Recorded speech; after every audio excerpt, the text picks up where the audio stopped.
심한 비속어를 들었을 때는 그 비속어를 직접 인용하지 말고 심한 비속어를 들었습니다. 참담합니다. 이렇게 하면 돼요. 정치는. 심한 비속어를 직접 인용하면 반드시 부작용이 생겨요. 심한 비속어를 제가 듣고 말았습니다. 마음이 참 참담합니다. 이렇게 자기의 억울함을 얘기해야지 이겨요. 이기려고 정치하지. 분풀이 하려고 정치하나? 정치인은 그래야 된다는 얘기예요. 그래서 이정미 의원이 실수한 거란 얘기예요. 이정미 의원이 실수한 거라는 거예요. 지는 게 이기는 거예요. 맞습니다. 비니튜브님 정답. 계속 신경철님 고맙습니다. 신사가 욕보고 있구나 라는 느낌을 계속 주면서 움직여야 돼요. 신사가 깡패 만나서 욕보고 있구나 라는 느낌을 계속 받게 맞아야 돼요. 맞아야 이겨요. 왜 뚫까 팰라고 하냐고. 그러면 져요. 결국 정치는, 선거는. 빡치면 져요. 지면 더 빡쳐. 핵심은. 지면 더 빡쳐요. 그 전에 빡친 거는 빡친 것도 아니야. 지면은 진짜 빡쳐. 이겨야지. 이기는 게 안 빡치는 길이지 뭐. 맞아야 이기는 거예요. 깡패한테 신사가 두들겨 맞네라는 인상을 계속 국민들한테 심어주면 됩니다. 저렇게 두들겨 맞으면서도 우리 앉아서 대화로 얘기해요 라고 하는, 코피 흘리면서, 쌍코피 흘리면서 앉아서 우리 앉아서 대화해요. 그렇게 해서 문재인 대통령이 존재하는 거 아닙니까? 도발에 그죠? 자, 어쨌든 다음 주제. 이제 어려운 주제라고 할까? 재미있는 주제라고 할까? 경제로 넘어갑니다. 문재인 대통령이 제이노 TV에 몇 달에 걸친 기도와 소망을 들어주셨습니다. 제이노 TV를 시청하시는지 안 시청하시는지 모르겠지만 제이노 TV에 몇 달에 걸친 일관된 저의 제이노 TV의 소원을 들어주셨습니다. 어제 세종시에서 그래서 정말 유튜브 한 보람을 느낍니다. 어제 세종시에서 국가재정 전략회의가 열렸습니다. 거기서 한마디로 제이노가 계속 말했던 워딩과 논리, 또 다른 여러 제대로 된 학자들이 말했던 논리, 아끼면 똥 된다, 바나나 논리, 바로 그 전날, 그저께도 제가 그죠? 동아일보에 실린 칼럼 바나나 창고 이론, 어제 문재인 대통령이 국가재정전략회의에서 하신 논리가 똑같아요. 진짜로 아끼는 것은 지금 써야지 미래를 대비할 수 있다. 안 그러면 곳간이 오히려 지금 아끼려고 하면은 나중에 곳간이 거덜난다. 이 이론으로 지금 곳간 쫄라매야 한다는 걱정을 우리가 하면 안 된다. 해서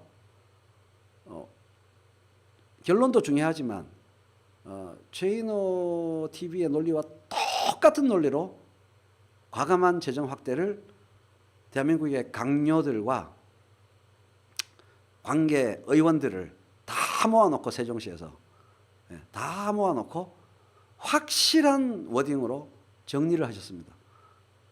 그래서 너희들끼리 다 이게 전부 국가 재정과 관련된 당 정청 다 모았으니까 너희들이 다 합을 맞춰서 한 500 몇십 조 짜잉? 이거를 딱 오다를 내리신 거죠, 어제. 그러니까 제가 막 만세! 다행이다. 이렇게 한 거죠. 제가 몇 달 동안 얘기한 거 아닙니까? 정말. 그거에 위협을 느낀 유승민이가 곧바로 뭐 자기가 경제 좀 안다고 KDI가 또 검찰청처럼 또 국가연구기관이 딴지를 걸고 또 시비 들어오더라고. 내가 이제 내일부터 또 KDI 까야지. 어디를 덤벼. 600조면 정말 좋겠는데 아마 한 510 몇 조 할 거예요. 520조 정도 할 것 같습니다. 내년 예산을.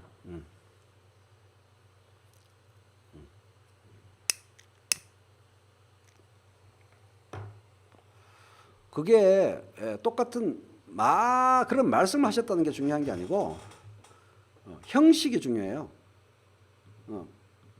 밀실에서 간단하게 메시지를 전달한 게 아니고 세종시에서 대한민국의 청와대, 기재부, 국회의 기획재정위원회 정성호 위원장부터 시작해서 당정청의 모든 사람들을 다 모아 놓고 세종시에서 명확한 언어로 얘기했다는 게 중요한 거예요. 결론도 중요하지만 그 말을 하는 형식, 그게 굉장히 중요한 거예요. 엄중하게. 재정 건전성의 건자도 꺼내지 마, 긴축의 기억도 꺼내지 마라고 분명히 경고하신 겁니다. 내가 분명히 다 있는 데서 얘기했어. 그 기조로 가. 중간에 딴소리 하지 마. 이거를 하신 거예요. 공간 구도 자체, 모임의 형식 자체, 발표의 형식 자체가 살벌한 겁니다. 어투는 부드럽지만.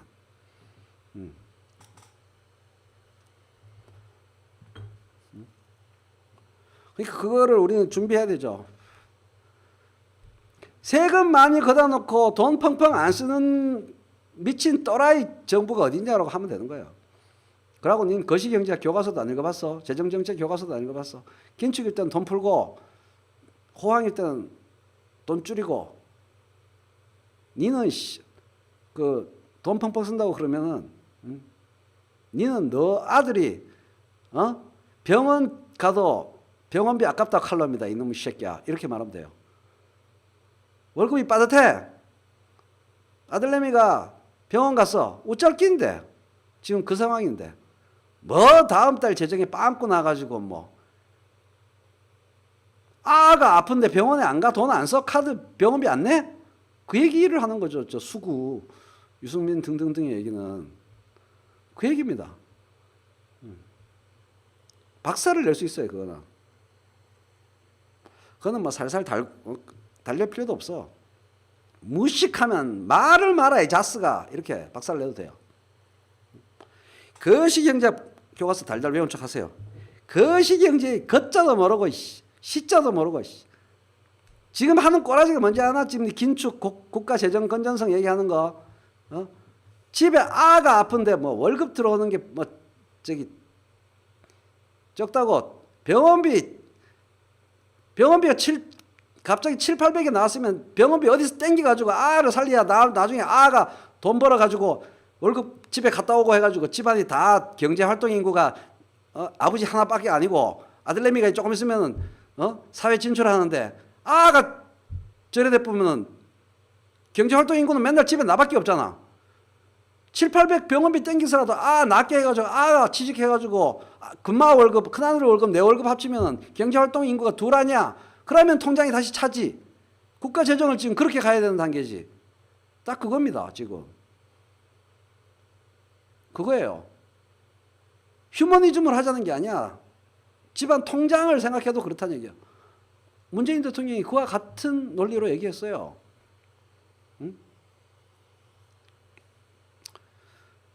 문재인 대통령이 그런 논리로 얘기했어요. 휴머니즘으로 사람이 아픈데 뭐라도 해야지가 아닙니다. 통장이 진짜로 늘어나려면 지금 병원비를 땡겨가지고 병을 고쳐야 된다는 얘기예요. 그래야 우리 통장이 늘어난다는 거예요. 통장에 들어온 돈이 다음 세션에서. 그 얘기입니다.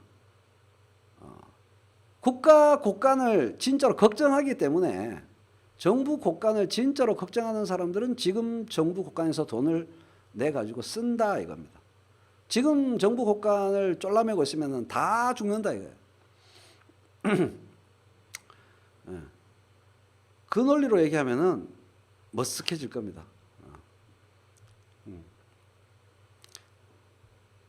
뭐 진짜로 정부 곳간을 걱정하기 때문에 정부 곳간을 지금 풀어야 된다고 하는 겁니다.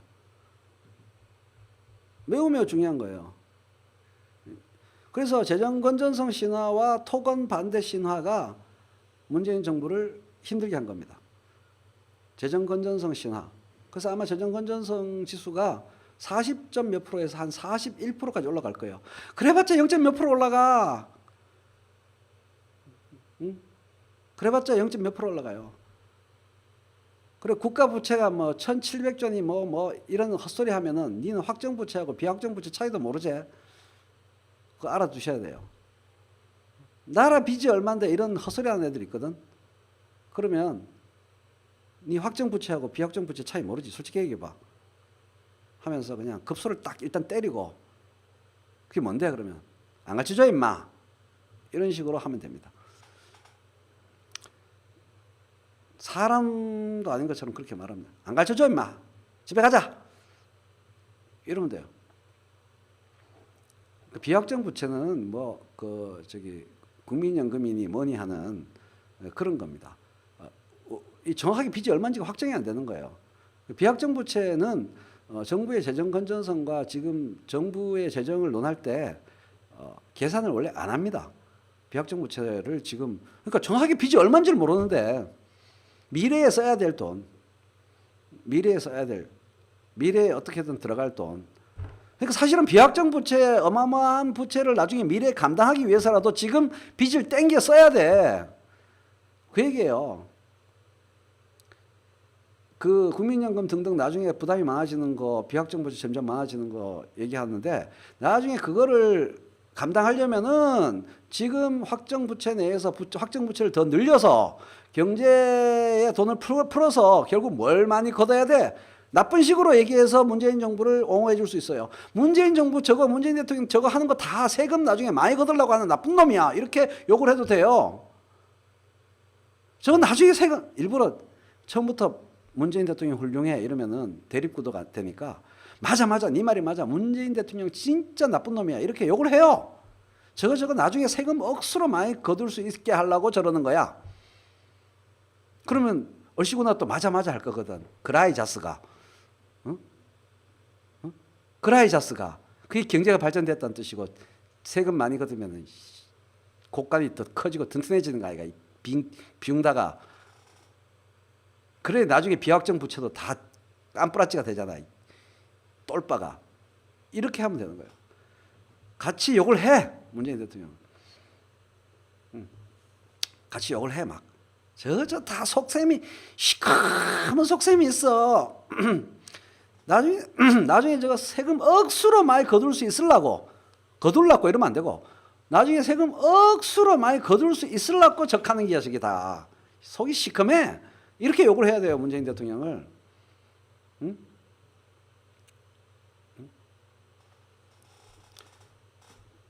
그러면 같이 욕을 할 거 아니야. 맞네 이럴 거 아니에요. 맞네 뜻도 모르고 맞네 이러면서 같이 욕을 할 거예요. 같이 욕을 내 욕에 동참하는 순간 그라이 자스가 생각을 2초만 더 해봐라 이 자스가.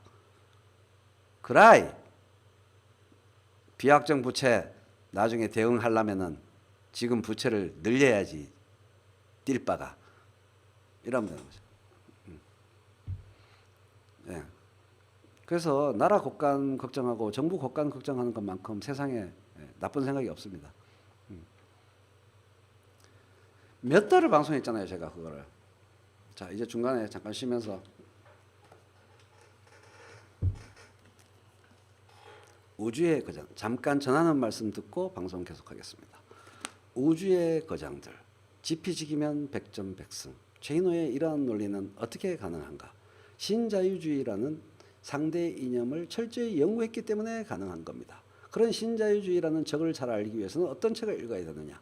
정치경제연구소 부소장 저의 친구 유승경 부소장이 심혈을 기울여 번역한 그리고 제가 역자서문을 감수한 우주의 거장들 구매해 주세요. 여러분의 경제 지식과 내공을 빵빵하게 만들어 드립니다. 네. 잠깐 쉬어야지 이제. 유튜브의 거장이 권합니다. 제가 제목 뽑은 거 아니에요.